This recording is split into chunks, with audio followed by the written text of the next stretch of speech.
Hello everyone. I hope you and your family are doing well. I am Gyanendra Kumar Sa. I'm currently doing my PhD in University of Rostock. As I have already explained in my previous videos that I'm going to make a series of videos which will help you understand cascaded control design for DC-DC converters. This is third video in the series where we will learn to design outer voltage control loop in both continuous and discrete time domains. This is the same slide I have taken from my previous videos where I have listed the 5 lessons which I'm going to prepare and upload to the YouTube. So the main objective of these videos is going to explain you how you can design inner current control loop and outer voltage control loop in cascade control for both for DC-DC converters. In the first 2 lessons, I explained how we can design inner current control loop in continuous and discrete time domain. And I have also explained the necessary basics to understand how we can design our control and in continuous and discrete time domain. In this video, which is the third lesson, we will see how we can design outer voltage control loop in both continuous and discrete time domain. So the basics and the steps explained in lesson 1 and lesson 2 will be used here. So I highly recommend you to first watch my lesson 1 and lesson 2 and then continue watching this video. These are the topics which we are going to cover in this video. So as I said before that we will see how we can design our outer voltage control loop in both continuous and discrete time domain.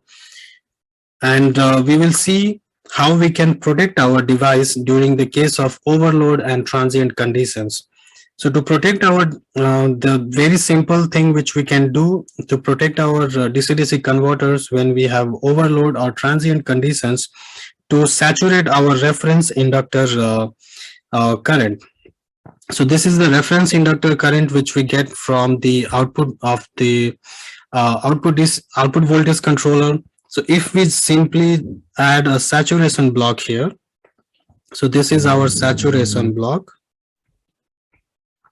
So if we add a saturation block to limit the reference inductor current, then this way we will automatically control our current to the safe value, and hence our DC-DC converter will operate at the within the safe operating point, and hence our converter will be safe.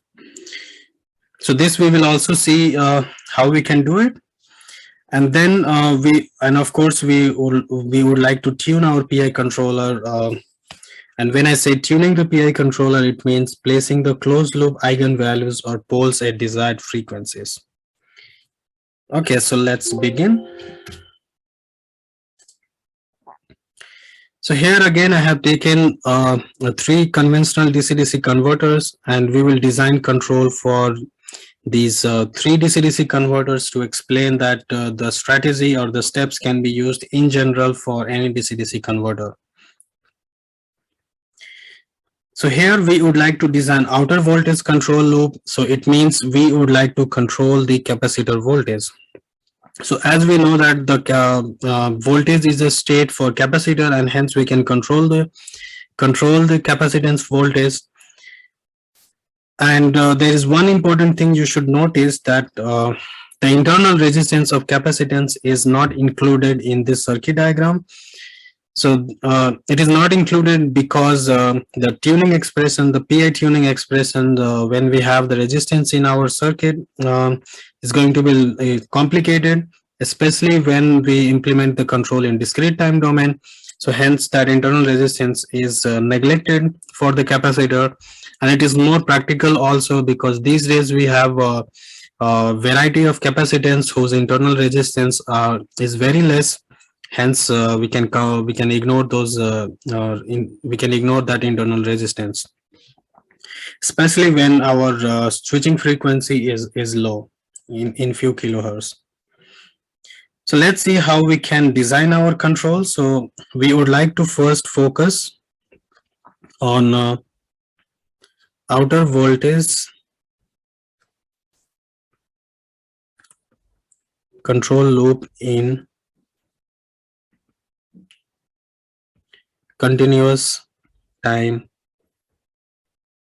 domain. So let us design our control first in continuous time domain, and then we will design our control in discrete time domain.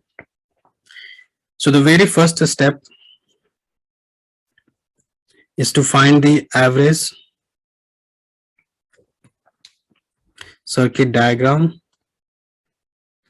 for capacitor. So we can find the average circuit diagram of capacitor by simply finding what's the average capacitor current in one switching time period. And to find the expression of average capacitor current, we can basically do the Kirchhoff's current law analysis at node n. So in these three topology, you can see for node n, we can do the Kirchhoff's current law analysis, and we can write the general expression for IC as IC average as IX average minus I naught average. So let's assume this current is IX. So here also we have IFX, and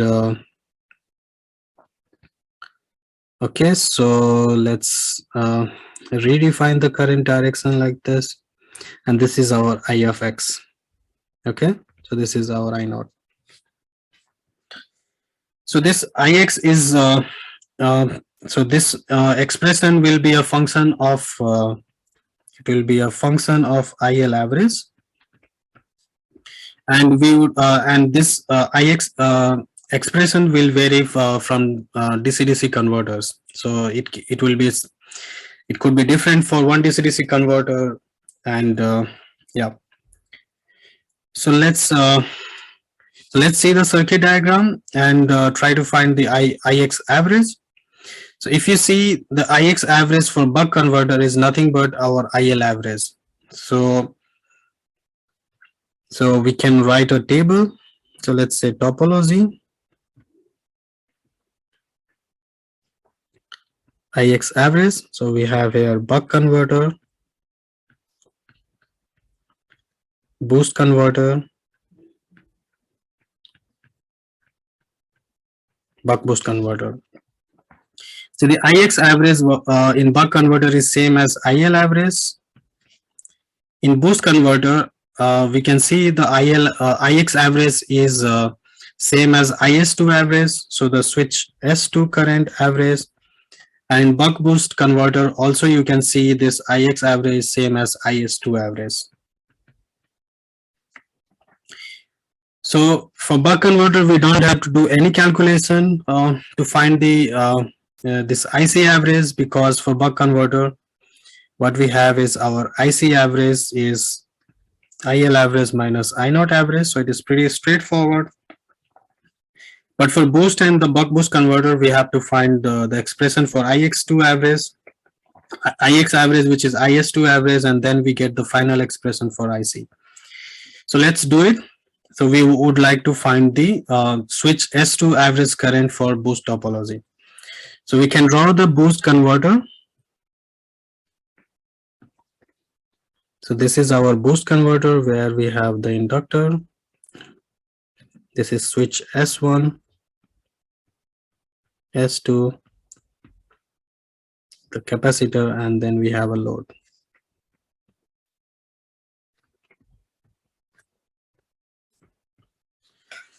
I'm sorry. So what we know is in mode 1, our S1 is on, S2 is off. So hence what we have is our IS2 is equal to 0 and IS1 is equal to IL. In mode 2, S1 is off and S2 is on. It means our IS2 is equal to IL and IS1 is equal to 0. So we can draw the waveform now. So let's see, let's draw the waveform.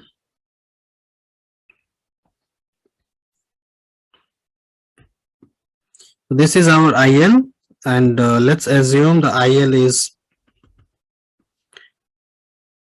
it moves from the IL1 to IL2. So let's say this is IL1, IL2, and we already know that IL average is so let's write it like this. IL average is the half of the summation of two extremes of the inductor current. So in steady state, we can write the IL average like this.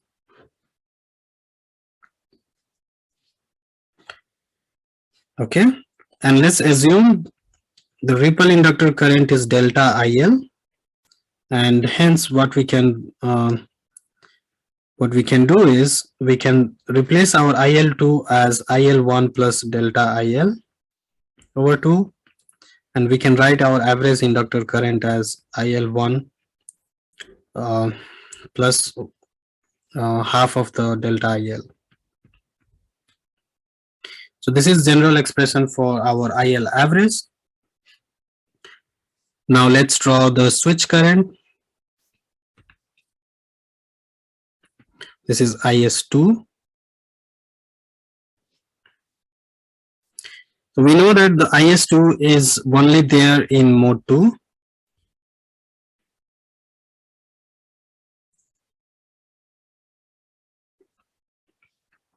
So it means in only mode 2 we have the current, and it's the same as inductor current. This is IL.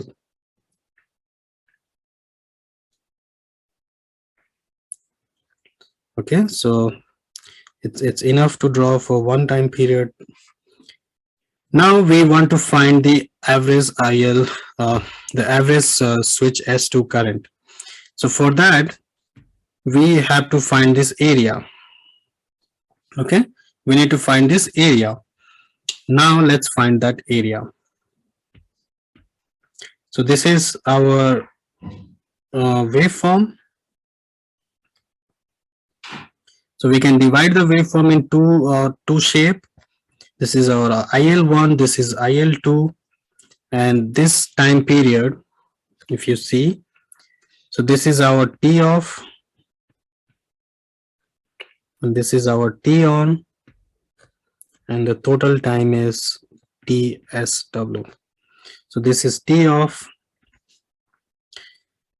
and this area, let's say the area is A. So the area A we can write as T off into IL1 plus. So if you just want to see the height of triangle, then it is delta IL. So 1 over 2 into delta IL into T off. So we can take T off common, and it is IL1 plus delta IL by 2. And now you can clearly see that this expression, this expression is equal to your IL average. So you don't need to do this math every time. You can just remember a strategy that if the inductor current flows in the off time period, then you can find the area simply. So you can simply find the area as the average inductor current into T of time. So this is in mode 2. Okay, and so you can do the math, or you can just remember this trick. So this is not needed, but I'm still doing it. So let's say you want to find the average switch current for the first switch. So the switch current is only there in first mode. Okay. So let's say it goes like this. Now you want to find the area. So this area, you can simply write it as IL average into T on. So you can do the math again, but you can simply write this like this. So this was just to make you feel confident how you can find the area. Now we would like to find the average. So we take the area, of the switch S2. So let's say this is for switch S2 and divide by total time period. So we have T off into IL average over T switch. And we know that we can write T off as T switch 1 into 1 minus T. And now these two will cancel and we get as 1 into D into IL average. Pretty simple, right? So now we know what is our average switch to current. So we can fill this table and yeah, so we can fill this table. So this is equal to 1 into D into IL average. So we can write IC average as 1 into D into IL average minus I naught. And if you find the same way for the buck boost converter, so here it's also IS2, and we know that the current only flows through switch S2 in off period, and hence we can also write this as equal to 1 over D into IL average.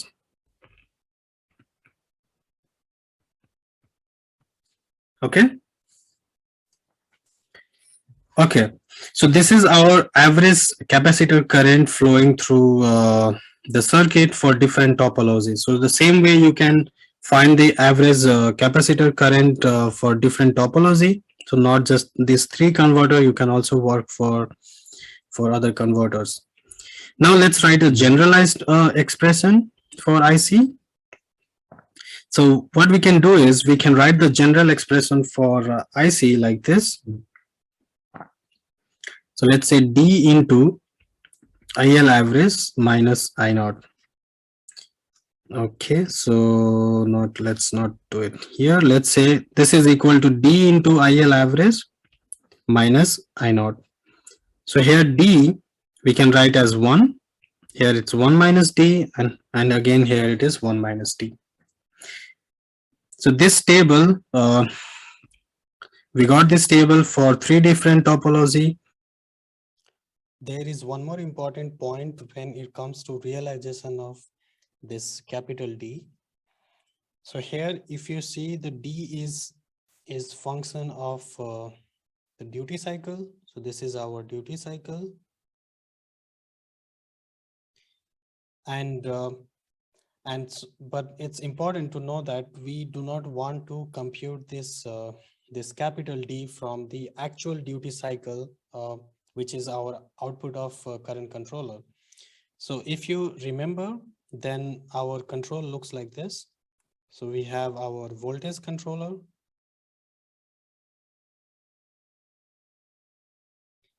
This gives us our IL average, and then it goes to our current controller.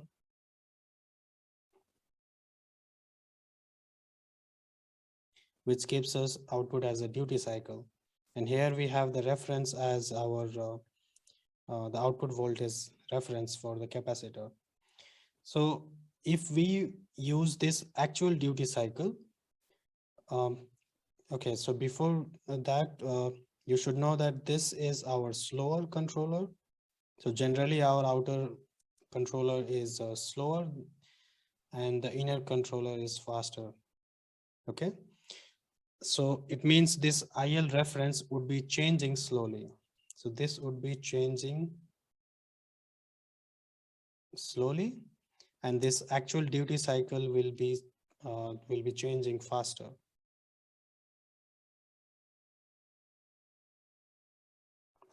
Yeah, because the duty cycle is output of our faster control loop.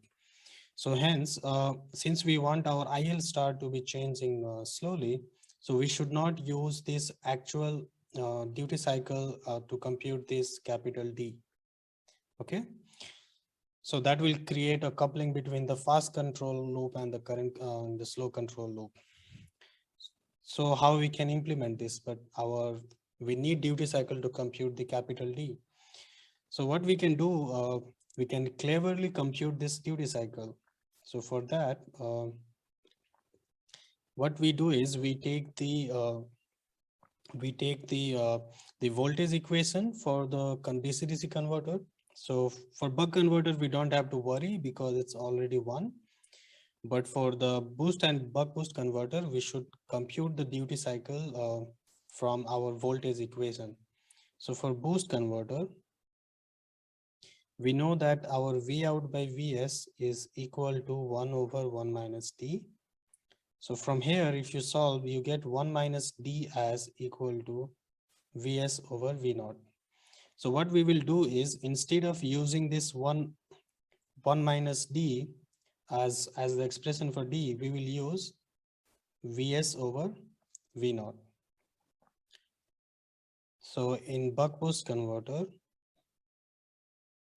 what we know is V out by Vs is equal to D over 1 minus D. And if you solve this, what you will have is the D is equal to, so of course we can solve this. So let's solve it together. So it's V out minus V naught D is equal to D into Vs. And hence our duty cycle is equal to V out over V out plus Vs. And you can use these expressions to compute your 1 minus D. So let's make a bad. So now 1 minus D is equal to 1 minus V out over V out plus Vs. And if you solve this, you'll get as Vs over V naught plus Vs. So we use 1 minus D. We do not use 1 minus D in control. We use Vs by V out minus plus Vs. Okay, so in our control, we will use D equal to Vs over V naught for our boost converter, and for buck boost converter, we will use Vs over V naught plus Vs. So these two, these two values, so 1 minus D and these voltage expressions are equivalent. But the advantage of using voltages are that the voltages change slowly, and hence there is no coupling between the fast current control loop and the slower voltage control loop. Okay, so this is the advantage of using this voltage. And you would also see in the simulation results, if you use the voltage for designing the control, it will look better, and it will the transient response will be also nice. There will not be many oscillations. And if you use 1 minus D, then your plant model gets can behave dramatically. And now let's get our plant model done. So this was our first step, and we can draw our average circuit diagram. So this is a current source which flows through the capacitor. This is our capacitor voltage, and this is our IC average, which is equal to D into IL average minus I naught average. Okay, so now this is our average circuit diagram for capacitor. Pretty easy, huh? Now the step 2 is to get the plant model. So we always need to know what is plant model. So we now know the circuit diagram, so we can find the plant model pretty easily. So what we know is I of C is equal to C into dVc over dt, and in this case our Vc is equal to V naught. And hence we can simplify this, and we can find the expression for V naught as 1 over C integral of IC average. And we can draw the plant model now.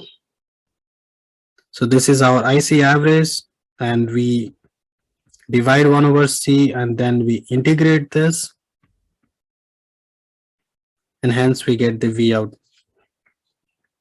Now we can implement, we can also include the extra part for IC average. So what we have is, we have the IL average and then it multiplies with D, and then we subtract this disturbance. So this is our capacitor average plant model in continuous time domain. So this is our average capacitor.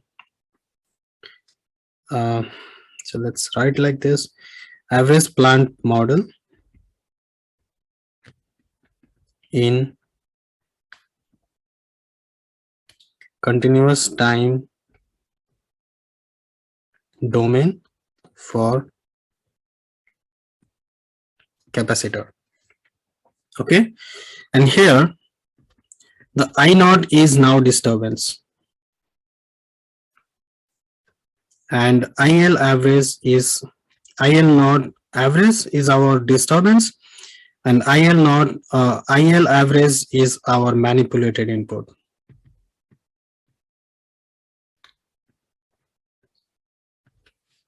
Okay, so let's design our controller now. So the step 3.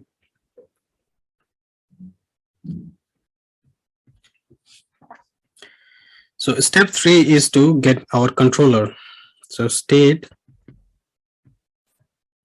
block diagram of controller.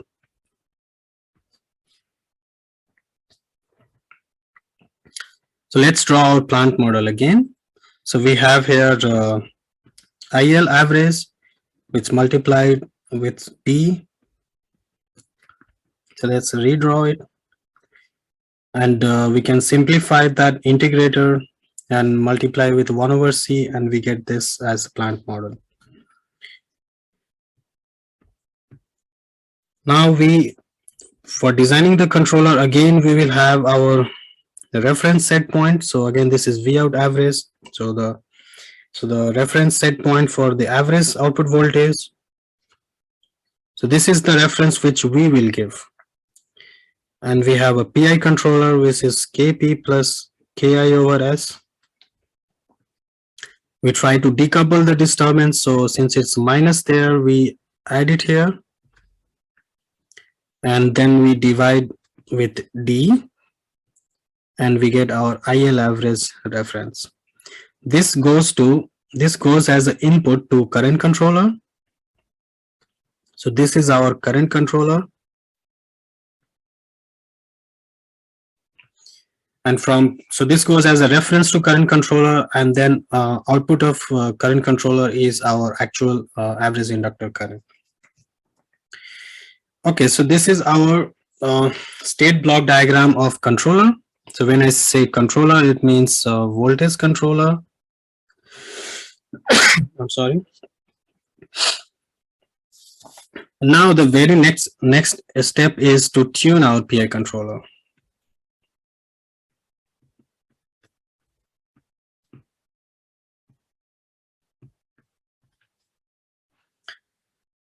So now if we see from this point to this point, so we would like to know the gain again from output of PI controller to input of the 1 over CS block. The gain is equal to 1 if the current controller gain is equal to 1. Right? If the gain of current controller is equal to 1, then what we can see is the gain from output of PI controller to the input of 1 over CS block is equal to 1. Okay, so it means this whole thing we can replace using a wire. But how we can make sure the gain of current controller is 1? So there is a strategy for that. So what we can do is we can simply tune our output voltage. We can tune the voltage of like we can tune the bandwidth of the output voltage controller like this. So the FBR for output voltage controller, we can tune less than or equal to 10 times the 10 times less the current controller bandwidth. So I think you remember that the FBR, yeah, so the FBR for the current controller was you can choose less than 10 times 10 times less than the switching frequency of the converter. And yeah, so this is how you can also tune your output voltage controller bandwidth. And if you do like this, then we can assume that the gain of current controller is 1 for tuning our PI controller. Okay, so this way what we are doing is, by this assumption, what we are doing is our output voltage controller is slower than input current controller. So it means our input, the inner current control loop is faster than outer voltage control loop, and hence the signal for IL star or the reference inductor current changes slowly. And yeah, so we would like to, so this is a general strategy which we use not only for this case, for so this is valid for all the cases where if we have outer control loop, so the bandwidth of that outer control loop should be less than the bandwidth of inner control loop. And this is just a thumb rule. This is not a strict rule, as I also discussed in the first video, but you can use this to make sure the gain of the current controller is 1, and it does not interact with the system. It does not interact with the outer voltage control loop. So let's assume the gain is equal to 1. So if we assume the gain is equal to 1 by assuming this condition, we can draw the simplified state block diagram. So we have V output average star, and this is our Kp plus Ki over S. And now we can just replace this whole thing from here to here as a one wire, and we get 1 over Cs, and this is V out average, and this goes as a feedback.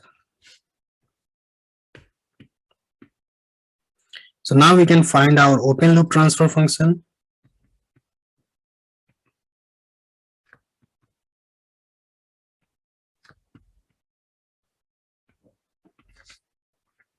So the open loop transfer function is equal to Kp plus Ki over S into 1 over Cs.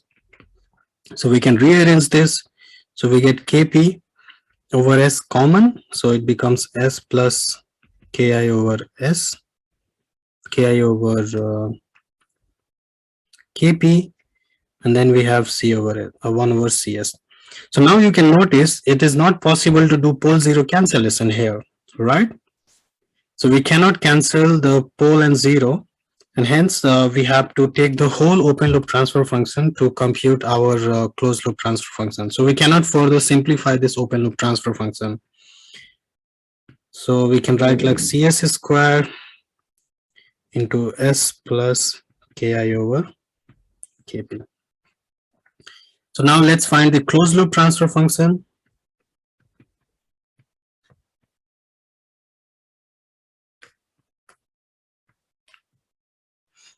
And the closed loop transfer function is also called as command tracking,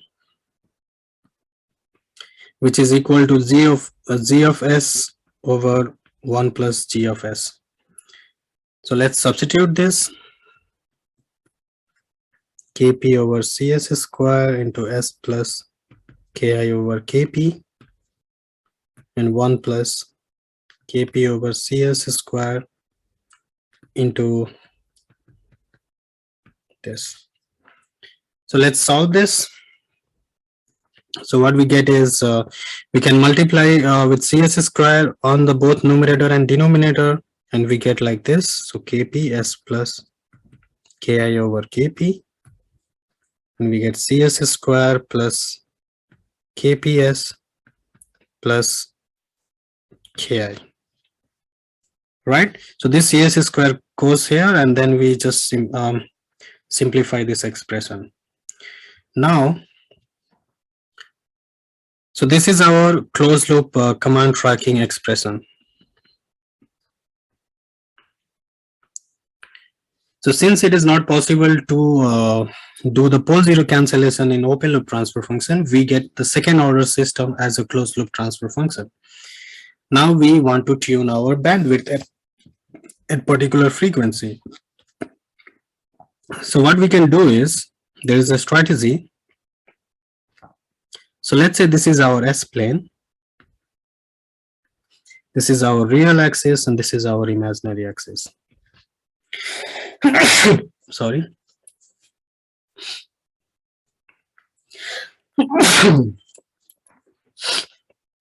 So this is our real axis and imaginary axis.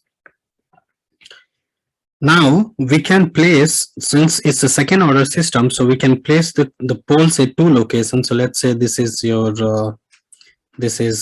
pole P1 and this is pole P2. And what we can do is we can make the pole P2 magnitude. We can make pole P2 magnitude, or let's say P1 magnitude, less than or equal to pole P2 over 10. Okay. Or in simple word, what I can say is the F1 is less than or equal to F2 over 10. So we place our the pole of the closed loop poles at two frequencies. This is F1 and F2 frequencies, and we make sure our F1 is less than F2. So in this way, what happens, this F2 pole is, the pole at frequency F2 is dominating.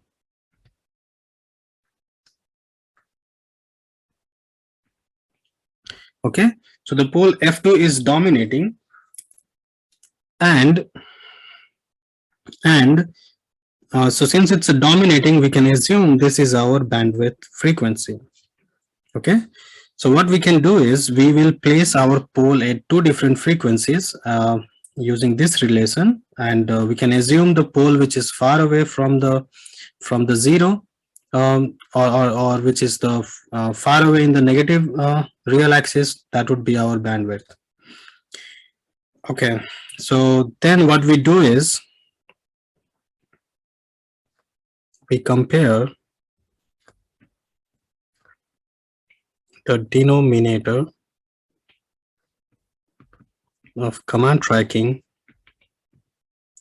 with S minus S plus P1, with S minus P1, S minus P2, and which you can of course simplify like this: P1 plus P2 into S plus P1 P2.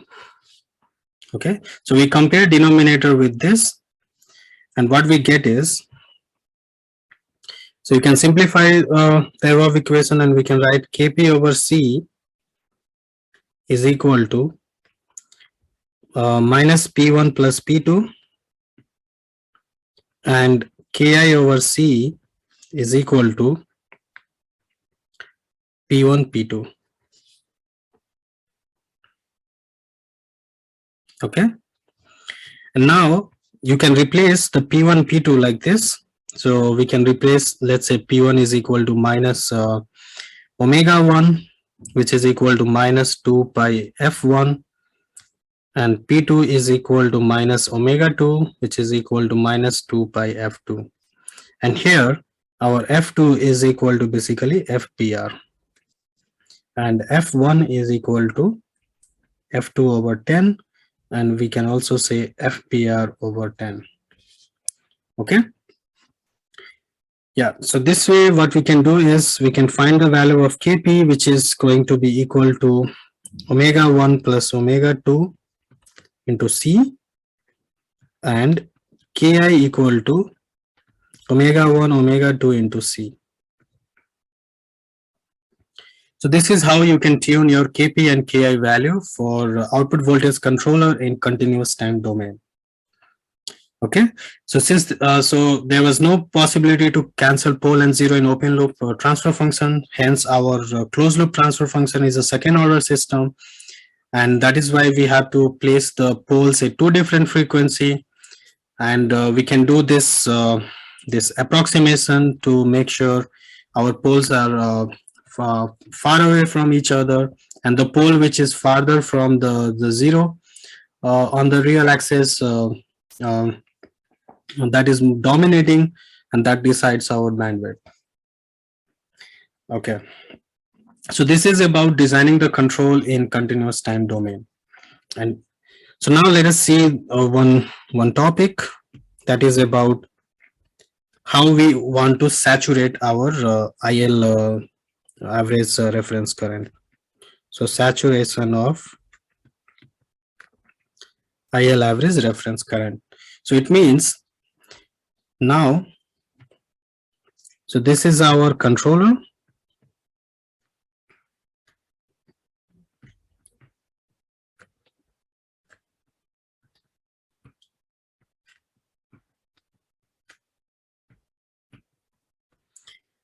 So this is what we had earlier.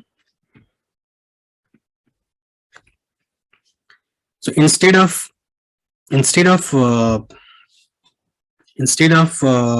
passing this IL star, what we can do is we can add a saturation block.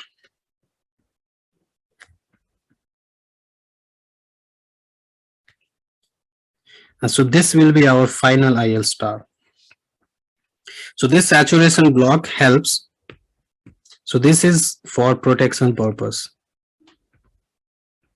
This is for protection of our DC-DC converter. And how we can decide this, the upper and the lower limit for this saturation block. So let's say the upper limit is IL max star, and the lower limit is our IL min star. So you can you are free to decide these limits, but I will show you how you can also get these limits if you want to limit your output current at particular value. So what we have already seen before, that IC average is equal to D into IL average minus I naught average. So in steady state,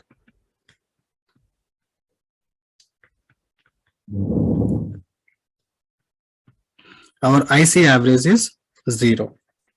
It means our IL average is equal to I naught average over D. So if we know what is the maximum output current we want to draw from the DC-DC converter, okay, so if we already know what is the maximum output current we should draw from or we should allow to draw from the output of DC-DC converter, then we can also set our this IL average max as I out maximum over D. Okay, so this and this you can decide as your limit. So in this case we can write it as IL max star. So this is one way you can define your the saturation limits if you would like to limit your output current at particular value. Okay, and this can help you to protect your device during the short circuit or the overload conditions. And one thing I would like to mention, for boost converter, this saturation block will only help converter to operate in safe limits when in safe limit during overload condition. So for buck converter and buck boost converter, for both faulty conditions and the overload condition, so the saturation block can be used to protect our device. But for boost converter, this saturation blocks protects our device only in overload condition. Okay, so it saves our device only in overload condition, and it does not protect boost converter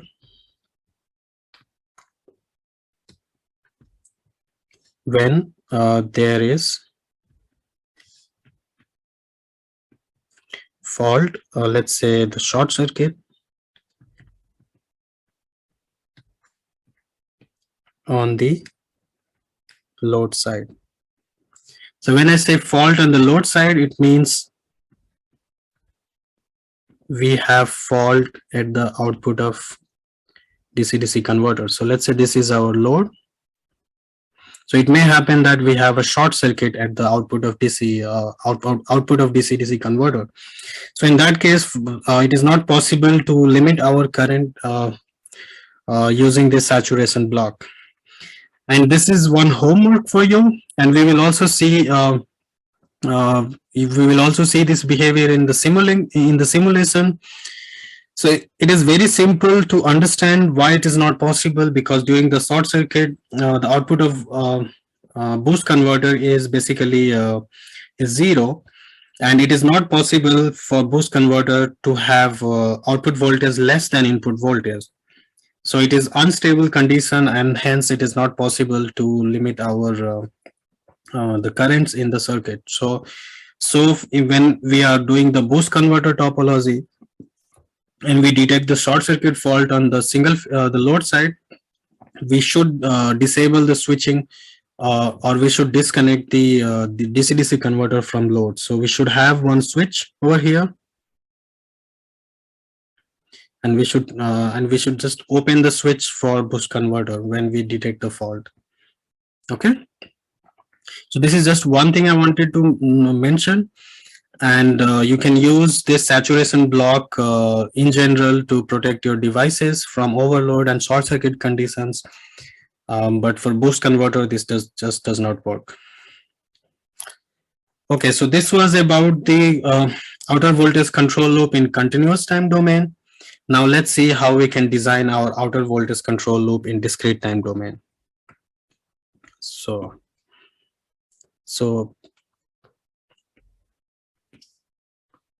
design of outer voltage control loop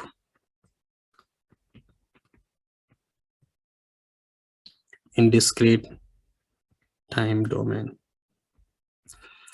So the very first step is to get your direct discrete plant model.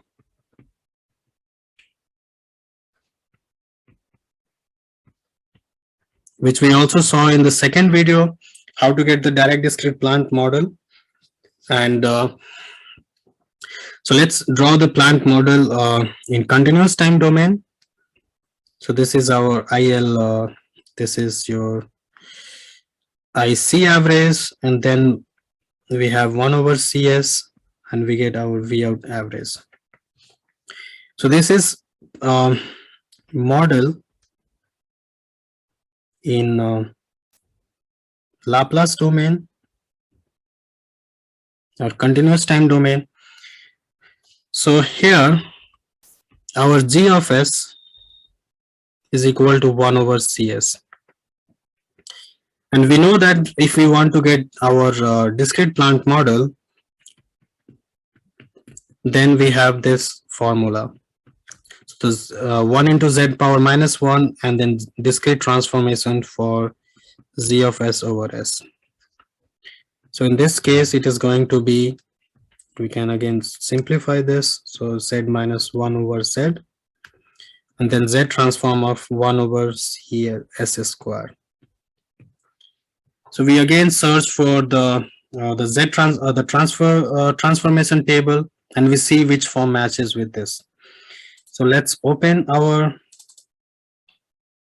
not this. This one. And let's see our transformation table again, and we have 1 over CS square, so it is matching with this expression.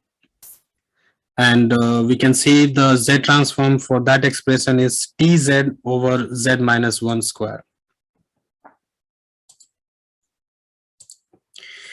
So from the transformation table, we can write it like 1 over C into TZ over Z minus 1 whole square. So we can cancel few terms here, and then this becomes T over C and then Z minus 1. So our direct discrete plant model is this. So we have IC average. We have IC average in discrete time, and then it goes to T over C Z minus 1, and then we get our V out average in discrete time domain. So this is our direct discrete plant model. And further, what we can do is now we can include our other terms for IC average. So we have here the IL average, we multiply with D, and then we have the disturbance in the system. So this is our direct discrete plant model.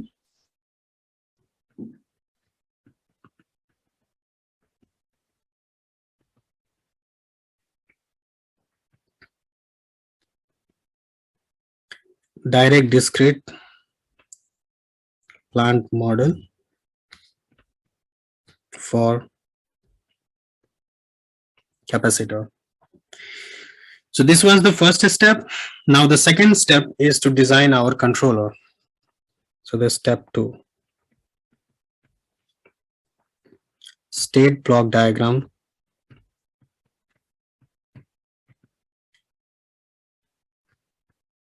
of outer voltage control loop in discrete time domain. So we can draw the same state block diagram again. So let's draw it here. So we have this IL average in discrete time domain. We multiply with D, and then we have this disturbance I naught average in discrete time domain. This is our IC average in discrete time domain, and then we have our plant. So it is T over C into Z minus 1, and this is our V out average. Okay, so this is the same plant we have drawn, and now again we will design our controller the same way we did for continuous time domain. So we have our output voltage reference, but this time in discrete domain. So mostly it will be constant, but it can be any other value. And then we have a PI controller. So we saw in the lesson 2 how we we also have already seen that the PI expression from the second video. So where we learned in detail how we can design our control in discrete time domain. So this is our PI controller in discrete time domain. And then we eliminate our disturbance.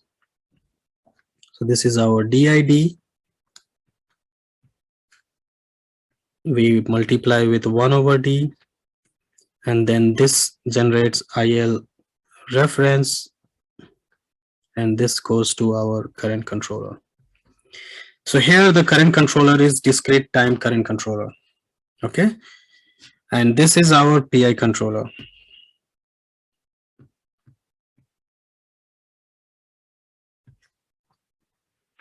Now again we will do the same trick so this is our PI controller, and this is our whole the outer voltage control loop in cascade with current controller. So this is our current controller. Now let's see how we can tune the PI controller. So PI tuning. So again, we will do the same strategy,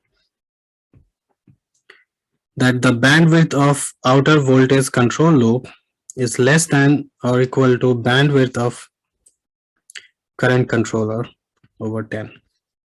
Okay, so we will do this, and by this assumption what we can write is the gain is equal to 1, and since the gain is equal to 1, from here until this point we can write the overall gain is equal to 1. So we'll draw the simplified straight block diagram. So now we have here the reference, and we subtract the feedback. This is our PI controller, and from the second lesson we have already seen we can write the PI expression like this. So KPI into Z minus del over Z minus 1. Yeah, so if you have not watched the second video, then you can watch and you will see the expression for PI we can write like this. And then we write our plant. So the plant is T over C Z minus 1.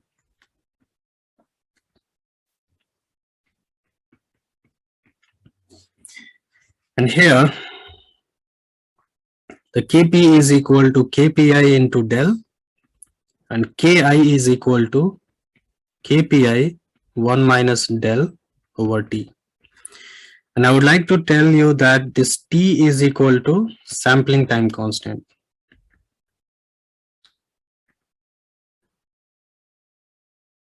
So this is not the switching time period, this is sampling time constant. So this is for discrete time implementation. So we will again find our open loop transfer function. So this is our open loop transfer function.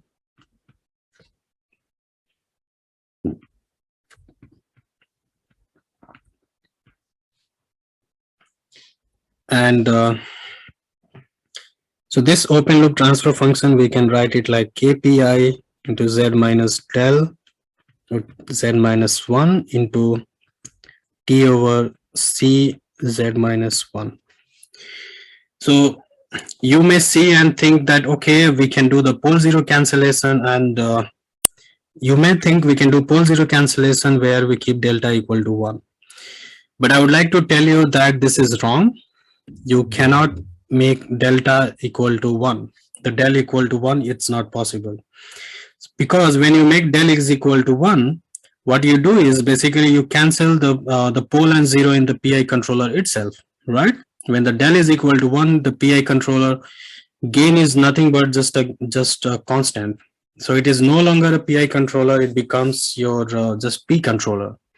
So if you want to implement your P controller, like PI controller, then you should not cancel this del with 1. Okay, you can cancel with anything, but not del equal to 1. So it is not possible to do pole zero cancellation. So pole zero cancellation is not possible. Okay, so pole zero cancellation is not possible with PI controller.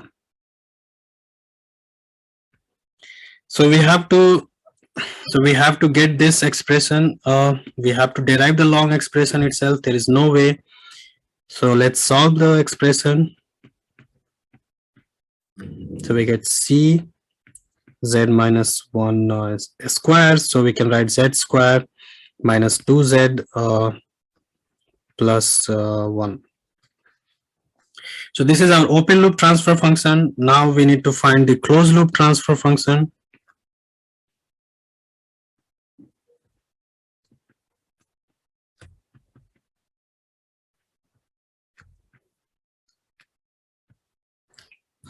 And the closed loop transfer function is also called command tracking.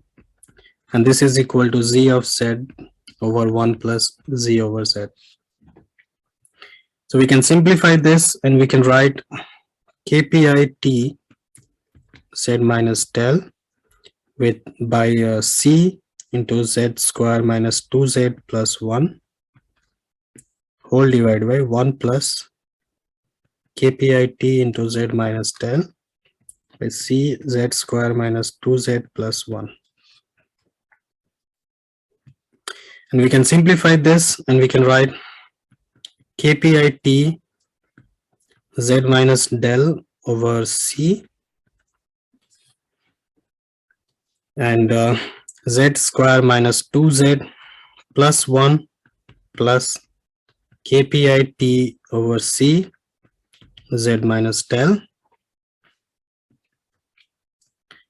which we can further simplify and we can write z square minus z, and then we can write 2 minus kpi t over c plus 1 minus del kpi t over c. So we can write like this, yeah. So this is our closed loop transfer function in discrete time domain.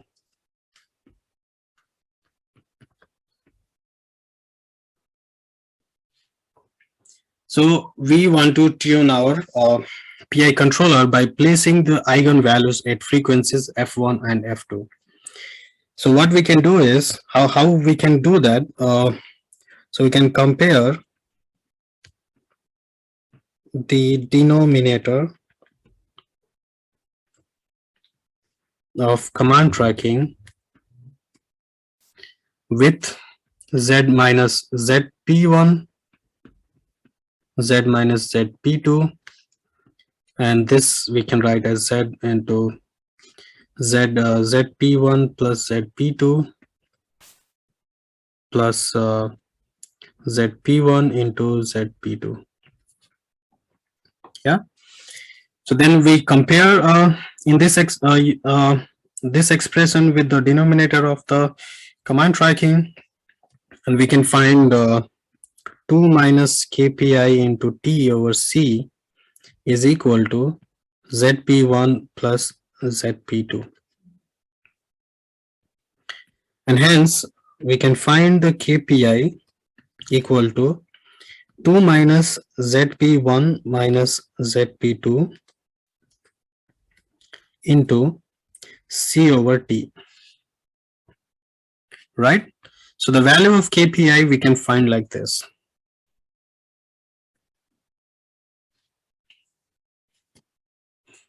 Okay, now let's see this part now. So what we have is 1 minus del kpi into t over c is equal to zp1 into zp2. So we already know the value of kp, and we can find the value of the del, which is going to be 1 minus zp1 into zp2, and then we multiply with c over kpi into t. Okay, so this way you can find the value of del. You know already what is the value of kpi, and you know the rest value, and you can find the del. And here zp1 is equal to e power minus omega 1 t, and zp2 is equal to e power minus omega 2 t. And here omega 2 is equivalent to your FBR, and omega 1 is equal to your f omega 2 over 10, or it's equal to FBR over 10. So this is how you can place your eigenvalues at this 2 frequency, and you can place your bandwidth at FBR. And now you can find the value of Kp, which is Kpi into del, and then Ki as kpi into 1 minus del over t. Okay, so now this is how you can tune your PI controller. So the expression looks different for the PI tuning expressions looks different for continuous time and discrete time domain, which is also expected. So when you do the implementation in continuous time domain, you should use the continuous time tuning, and when you do the implementation in discrete time domain, then you should use the discrete time domain tuning expression. So let's see now in general how do we implement the cascaded control. So now we will include our both current control and the voltage control in cascade form. So this is our circuit. This is DC-DC converter. So this is our source voltage, the source current. This is our load current and then load voltage. And from here, we can, so from here we can sample our output voltage, right? And so since it's a DC voltage, you can directly sample it and give it to your feedback, or if you want to filter the noise in the output voltage, you can find the mean. So for finding mean, there are as I have already explained, you can do double sampling, or you can simply find the mean using many samples. Okay, so you can do either double sampling. So I would write or double sampling. So single sampling, I do not recommend for sampling the voltages, because you will not control the actual mean values, which we will see in our simulation also. But this double sampling is good, and using that we can control our mean average voltage at desired value. So we can do this, and then it goes to the feedback. It goes to the feedback to our outer voltage control loop. Then we have PI controller. So this PI controller can be in discrete time domain or continuous time domain based on your domain where you are implementing the control. And then we have this output current. So we sample this output current, and again we find the mean. So you can do double sampling, or you can find the mean, and then we decouple the disturbance. We divide with 1 over D, and we get IL average reference current. So we would also like to implement the saturation block, which has IL max, and then it has IL average min.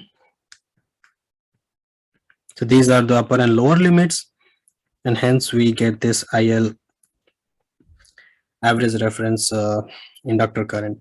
So this saturation block is implemented just for protection of the devices. Saturation only for protection. Now, so this IL star will go as a reference to the inner current control loop, and what we have is, so we already know how we implement our inner current control loop. So this is our reference, and then we subtract the inductor average current. So let's do it like this. So this is our IL sampling, and we do the mean. So again, you can do mean by many samples, or you can do double sampling. So we subtract it here. So this is PI controller for let's say PI1 or PI V out, and then this is your PI IL, so the inner current control loop, and then we have here we subtract our disturbance. We do 1 over A, and we get our duty cycle. And this duty cycle goes to our modulation technique, so PWM modulation technique. Okay, so this is our duty cycle, and then this generates our switching signals. And the switching signal, and this switching signal will basically go as an input to this DC-DC converter. So this is in general how you can implement your both outer voltage control loop and inner current control loop in a cascade form. And we have the saturation blocks for protection of the devices when we have overload current or we have the short circuit condition. And this saturation does not help to protect our boost converter in the short circuit condition, but it helps to protect our devices in overload conditions. Okay, so this is in general how we can implement our outer voltage control loop and inner current control loop in cascaded form. So this is all about this video, and we are done with theory now. And in the next two videos, we will see how we can implement and validate these controls using MATLAB and simulation. So if you enjoy watching this video, then please like, comment, and subscribe, and share this video with your friends, colleagues, or students. And I would like to thank you for watching this long video. Thank you.